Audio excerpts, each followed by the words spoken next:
안녕하세요. 네오 ITT입니다. 자, 오늘은 플랫폼 이야기를 한번 해보겠습니다. 플랫폼, 플랫폼 경제 지금 부상했죠. 그리고 이 플랫폼 경제가 앞으로 미래의 새로운 먹거리뿐만 아니라 산업의 구조도 바꾸고 있고요. 많은 부분에 있어서 전 국민에게 영향을 미치고 있는 상황입니다.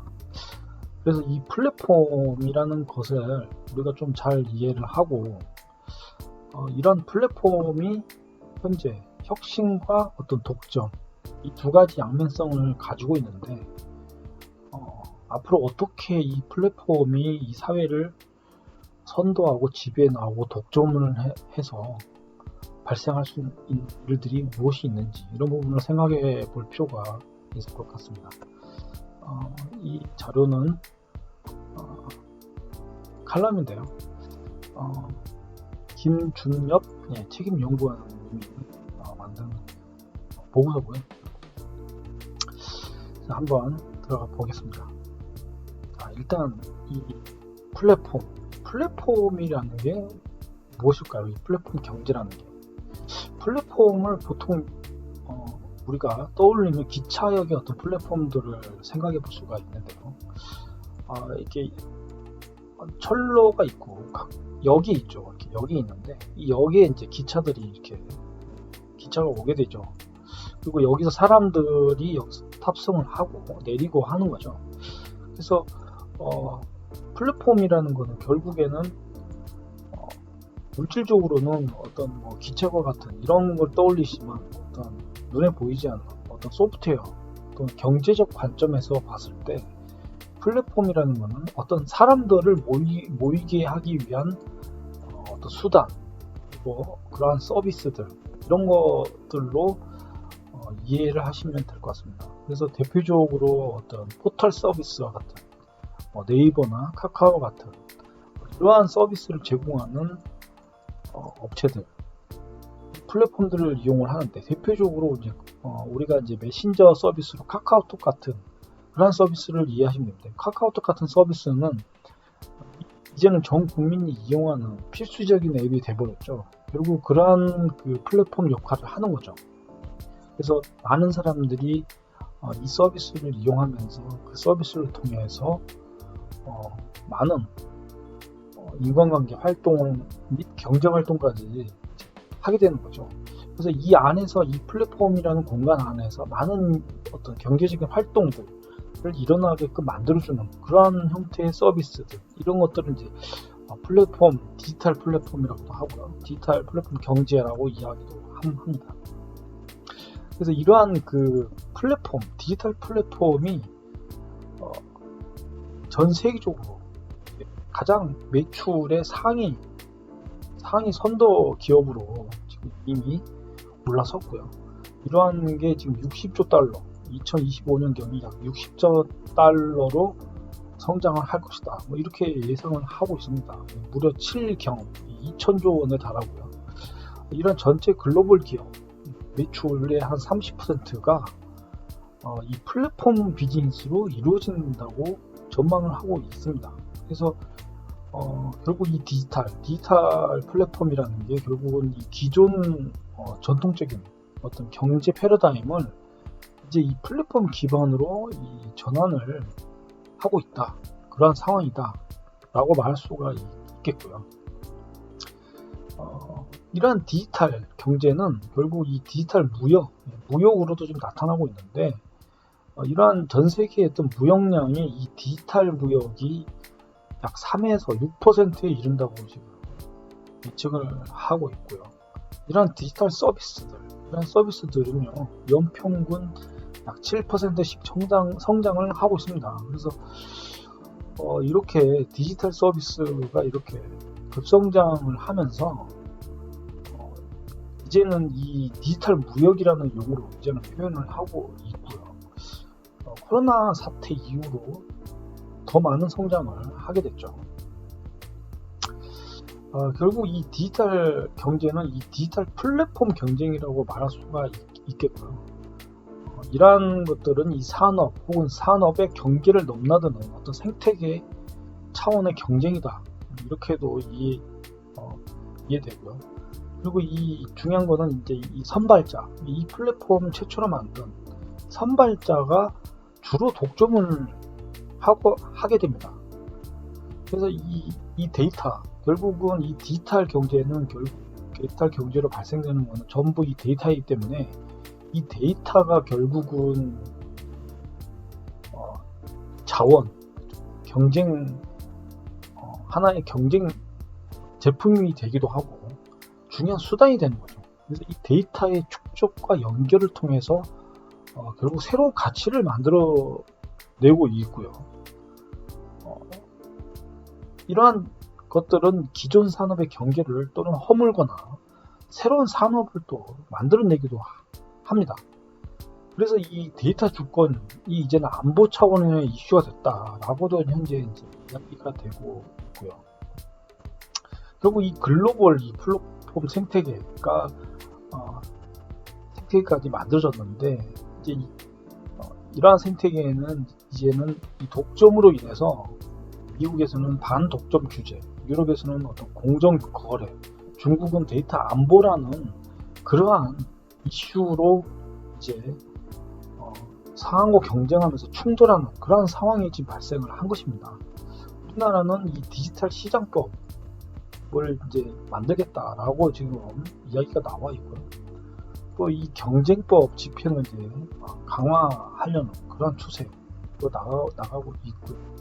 최근에는 이 타다금지법이 플랫폼 독점으로 인해서 또는 플랫폼이 기존 산업을 무너뜨리는 역할을 하면서 이 타다금지법이 만들어지면서 결국 플랫폼을 이용하던 많은 사람들이 불법이 돼버리는 그런 경험을 하게 됐고요. 헤이딜러도 2015년에 헤이딜러도 자동차 관리법이라는 것 때문에 폐업을 하게 됐고, 또 2016년에는 콜버스, 플러스 같은 이런 것들이 서비스들이 전부 이제 규제가 됐죠. 그래서 이런 독과점 남용 이런 걸 제재하기 위해서 원래 온라인 이 플랫폼 공정화법이라는 이름으로 전자상거래법을 개정을 하고 있는 상황이죠. 그래서 이러한 디지털 플랫폼들 독점을 하게 되면서 규제가 필요하게 됐고, 또는 혁신도 혁신을 위해서도 이제 필요한 것이 된 거고요. 그래서 결국 이 디지털 플랫폼들에는 이게 두 가지의 양면성이 있는 거죠. 일단 이 디지털 플랫폼의 가장 특징은요, 이 알고리즘에 의해서 데이터를 수집하고 분석하고 저장하기 때문에 이런 저장 비용이 감소하고요. 생산 측면에서 보면 비효율성이 감소되고, 수요 측면에서는 소비자의 후생 증대 효과라는 그러한 효과가 있습니다. 그리고 이 뭐니 해도 이 강력한 네트워크 효과, 이것 때문에 시장을 지배하게 될 수 있는 거죠. 그래서 지배적 플랫폼으로 시장의 쏠림 현상, 그리고 이 독과점 현상이 초래가 되는 것입니다. 그렇게 됨으로써 이 시장 경쟁자를 또 제거하기 위한 교차 보조나 공격적인 기업 인수 합병 이런 거를 통해서 결국 디지털 플랫폼 기업들이 덩치를 키우게 됐고요. 그로 인해서 반시장적인 어떤 효과를 발생시킨 것이죠. 결국 이런 디지털 플랫폼 경쟁이 혁신에서 출발했지만 결국 시장을 장악하고 독점을 하게 되고 기존 산업을 퇴출시키면서 사람들에게 이익을 주기도 했지만 이제는 많은 직업을 또는 많은 사람들한테 영향을 미침으로써 기존 산업이 파괴되는 그러한 문제로까지 이제 발생이 된 것입니다. 이와 반대로 이 플랫폼 기업이 혁신이 된다는 그런 견해들도 있는데요. 이 전통적인 산업, 전통 산업의 어떤 독점과 달리 사실상 이 지휘력, 이 독점 유지력은 굉장히 낮다.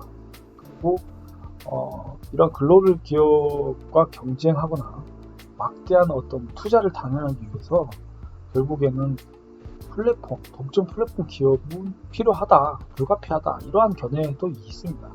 특히나 이 온라인 서비스는요, 전환 비용, 그러니까 다른 어떤 서비스를 이용하다가 다른 서비스를 이용하는 이런 전환 비용이 굉장히 낮습니다. 그래서 결국은 이 한때 시장을 독점했던 기업들도 지속적으로 혁신을 하지 않으면 이 독점을 계속 유지하기가 굉장히 어려운 구조라는 거죠. 대표적으로 이 라이코스, 싸이월드, 야후와 같은 이러한 서비스들을 떠올리시면 굉장히 이해가 빠르실 텐데요. 결국 이런 서비스들은요, 과거에 시장을 지배하고 독점적 지위를 가졌지만 새로운 서비스가 등장하면서 사람들은 다른 서비스로 손쉽게 이동을 해버린 것입니다. 그럼으로써 결국은 역사 속으로 사라진 거죠. 이게 이제 이 독점의 역설, 이렇게 이제 이야기가 되고 있고요. 쿠팡 같은 경우에는 새벽 배송, 로켓 배송이라는 이름으로 막대한 예산을 투자를 했고요. 마켓컬리나 테슬라 같은 경우에 스페이스 X와 같은 이러한 기업들은 굉장히 많은 투자를 했고 손해를 보고 이 사업을 유지하다가 결국은 어떤 성공의 지점에 도달했을 때에 막대한 이익을 얻은 것입니다. 그러면서 독점적 이익을 얻은 거죠. 그런데 생각해보면 그러한 기업들이 이런 대성공의 어떤 기대가 없다면 애초에 시도조차 하지 않는 그런 불가능한 프로젝트였다는 것입니다. 그렇게 됨으로써 이러한 혁신을 위한 어떤 투자에 대한 어떤 그러한 독점적 시장적 지배력에 대한 이익을 기대하기 때문에 혁신은 일어나는 것이고요. 투자가 이루어지는 거죠. 그리고 디지털 기업이라면 결국은 이 한계 생산 비용, 결국은 성공했을 때 이 생산 비용이 제로가 되는 것이거든요. 결국은 그 서비스를 처음에 구축할 때는 또는 그런 시장을 장악하기 전에는 막대한 손해를 보면서 투자를 하면서 이러한 서비스를 유지를 했다가 결국은 이제 독점적 지위에 다다르게 되고 이러한 서비스들은 계속해서 반복적인 행위를 함으로써 그런 서비스들이 진화하고 발전하는 것인데요. 결국 똑같은 일을 계속 반복하는 그러한 서비스를 제공하다 보니까 한계 생산 비용은 제로에 다다르는 거죠. 그러니까 초기 투자 비용 대비해서 차후에는 더 이상 비용이 들어가지 않는 것입니다. 이렇기 때문에 결국 더 막대한 이득을 얻는 것이죠.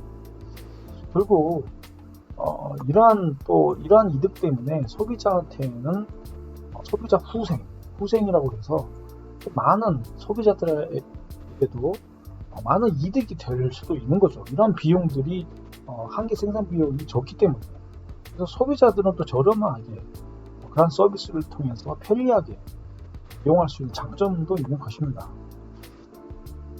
그래서 이 성공적인 혁신자는 결국 독점 이윤이 정당하다, 혁신적인 이러한 기업가가 이 독점적 지위 이런 것들을 얻는 것은 때로는 정당하다라고도 이제 이야기할 수 있는 것이고, 또 이 영업이 대부분이 또 확정적인 투자에 쏟아붓고요.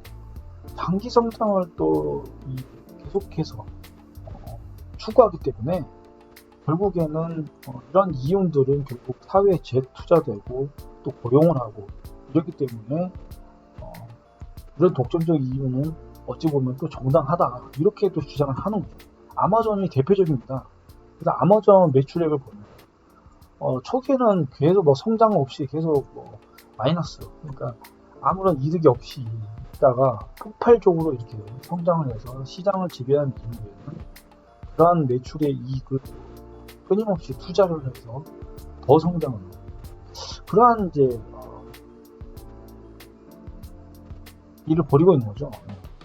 그래서 결국에는 이러한 이제 두 가지 양면성이 있는 것인데, 결국 이제 이런 것들 때문에 이제 결국은 그래도 독점을 계속 유지함으로써 사회에 어떤 또 많은 변화를 일으키기 때문에 결국 플랫폼 규제는 필요하다라고 이제 전 국가적으로, 전 세계적으로는 공감대가 형성된 상황이고, 이러한 플랫폼이 미국에서는요, 초창기에는 이 소비자에게 이런 서비스가 무료로 제공되고 또 비용도 낮고 이런 이유 때문에 적극적이지 않았죠, 규제하는 거를.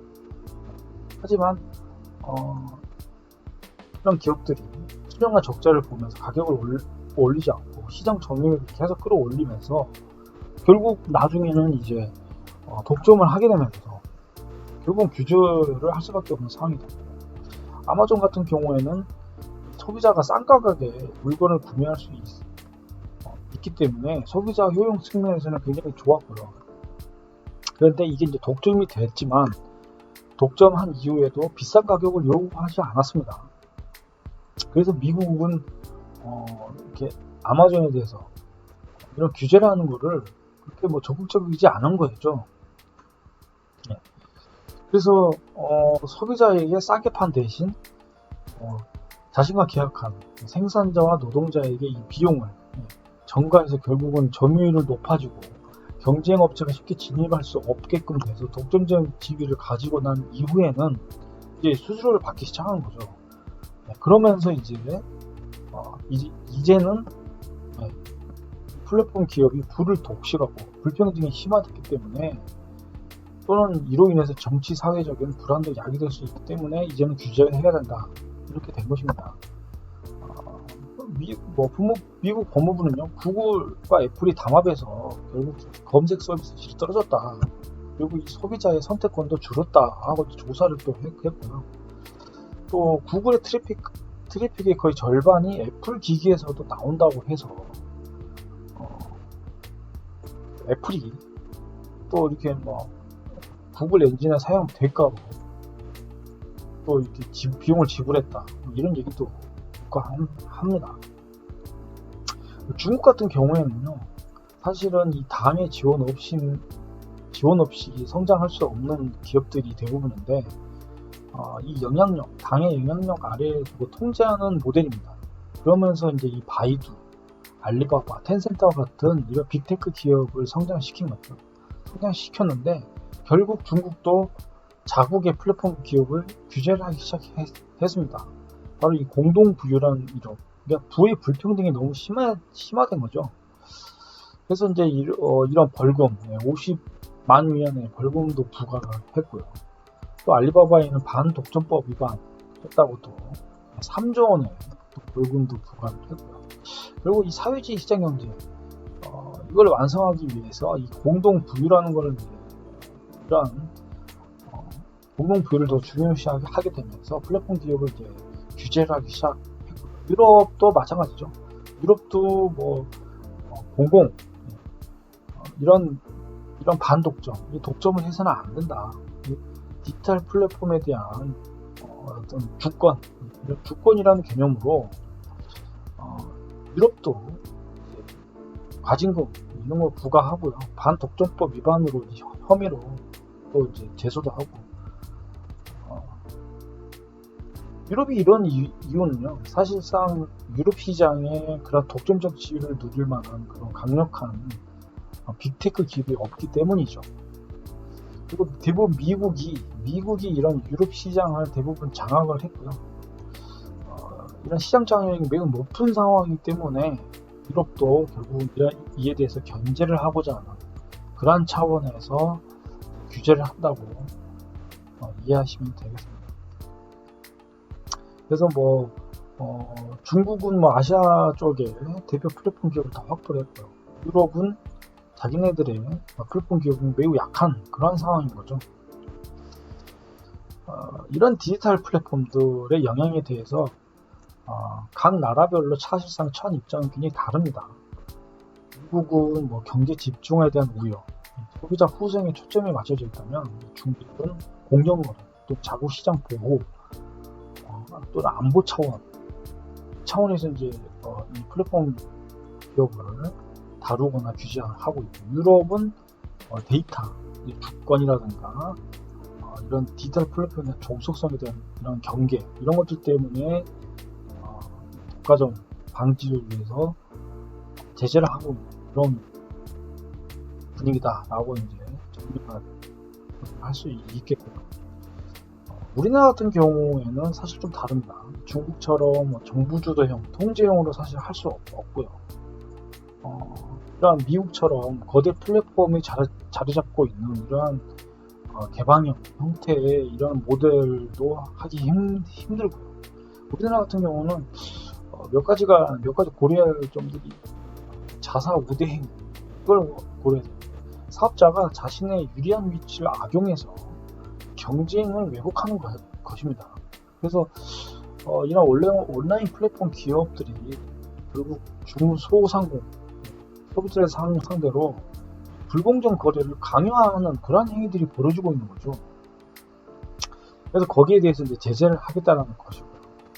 그 다음에 이제 적용 대상으로 보면 우리나라 같은 경우는 온라인 플랫폼 규제 대상이 총 매출액이 100억, 그 다음에 중개거래가 1000억 이상인 회사를 기준으로 하고 있는데요.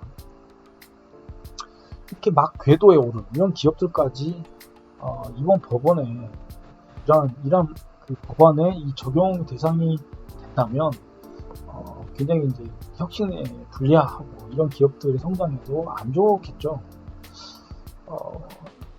네이버, 카카오 같은 경우에는 시가총액 합이요. 우리나라 GDP 대비 약 7%입니다. 그런데 이 구글 같은 경우를 보면 구글이 검색 엔진 시장에서 보면 국내에 42%까지 장악을 했고 성장을 했습니다. 그렇다면은 결국 구글이 오히려 더 많이 성장하고 시장을 장악했는데 네이버, 카카오를 규제한다면 어떻게 보면 국내 기업을 규제함으로써 해외 구글과 같은 이러한 시장 지배력을 구글이 시장 지배력을 더 많이 가질 수 있는 그러한 기회를 제공하게 되는 그러한 상황이 벌어질 수도 있기 때문에 사실 네이버, 카카오에게 시장 지배력이 독점적 위치를 가지고 있다라고 하기도 어려운 거죠. 그리고 또한 이 시가총액만 봐도요, 네이버, 카카오 시가총액이 66조, 53조 정도 되는데 페이스북 1200조 모두 페이스북을 제외하면 2000조가 넘는 규모입니다. 그러니까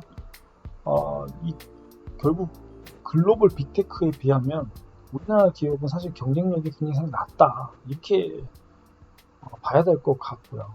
그 다음에 이제 기업 결합인데 대형 플랫폼들이 이 문어발식 M&A를 통해서 골목 상권을 위협한다는 지적이 있죠. 그리고 이 플랫폼이 네트워크 효과 때문에 쏠림 현상도 있고 후발 사업 투자에 대한 시장 진입도 매우 어렵다. 이런 분야이기 때문에 일단 이제